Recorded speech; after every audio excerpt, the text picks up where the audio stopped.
Welcome to my channel. As a layperson, I like to share my understanding of Scripture.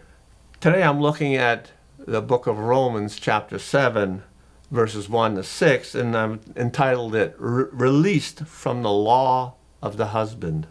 In Romans chapter 1 verse 1, Paul makes it very clear that he is speaking to those that know the law. So he's explaining the Old Testament mystery of how God could divorce Israel and then remarry her. The law has jurisdiction over a person as long as he, the husband, lives.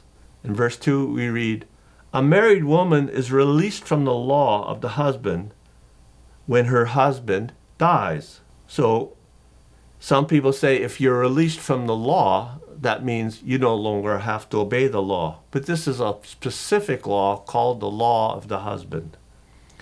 In verse 3, we read, "If a married woman is joined to another man while her husband is still alive, she commits adultery.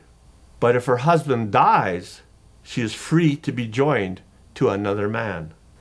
In verse 4, "Since the husband, which is the Messiah, was raised from the dead, we are released from the law of the husband, that we might be joined to him and bear fruit for Elohim."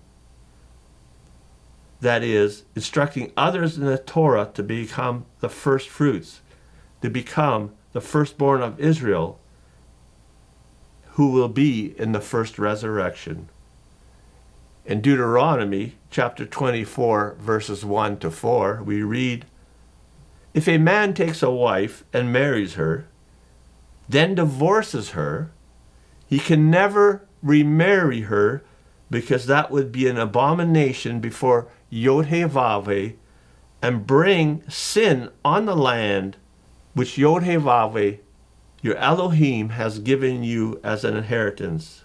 And of course, the book of Jeremiah, chapter 3, verse 1, repeats this law. So in the book of Exodus, chapter 24, verse 3, we see that YHVH marries Israel.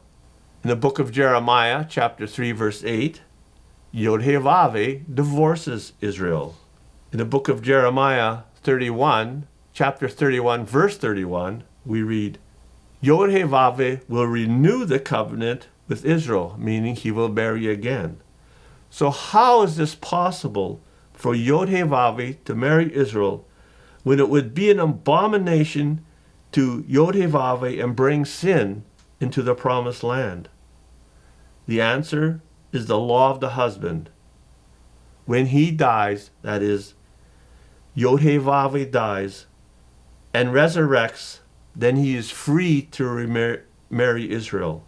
So the Messiah, Yehoshua, is also YHVH, just as the Father is YHVH. The Father and Son are co-equal and co-eternal. It was the Son that married Israel in the wilderness. It was the Son, YHVH, who divorced Israel. And it was the Son who promised to remarry Israel.